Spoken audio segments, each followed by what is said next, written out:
এখন তোমা আত্মবিশ্বাসী, আমি স্বপ্ন দেখতে পারি, আমি বিভিন্ন ক্লাবে জড়িত আছি। তারপর আমি ওর পাশাপাশি ওয়ার্ক স্টাডি করতেছি ল্যাবে, জেনারেল কেমিস্ট্রি এবং অর্গানিক কেমিস্ট্রি ল্যাবে। আমি বাচ্চা ডিস্ট্রিক্টেরও টিএ ছিলাম। তারপর এখন ব্যাডমিন্টন ক্লাবের সেক্রেটারি হিসেবে কাজ করছি। বাহ! তারপর আমি ঢাকা গিয়ে ইন্টার্নশিপ করে আসছি আইডব্লিউবি থেকে। এর পাশাপাশি আরো অনেক কিছু করেছি, এক্সট্রা কারিকুলাম অ্যাক্টিভিটিস সবসময় ইনভলভ ছিলাম। আহ, তো বলতে গেলে ইউডব্লিউ আমাকে অনেকটাই চেঞ্জ করেছে। সেই তোমা আর এখনের তোমা আকাশ পাতাল পার্থক্য।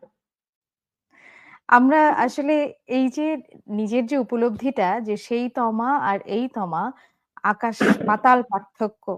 আপনাদের কাছ থেকে যখন এটা শুনি তখন এই আত্মবিশ্বাসটা আমাদেরকে যে কি পরিমাণ সাহস যোগায়, অনুপ্রেরণা দেয় সেটা না হয় নাই বলি। কারণ আপনারা একেকজন অদ্বিতীয়া, আমাদের অনুপ্রেরণা।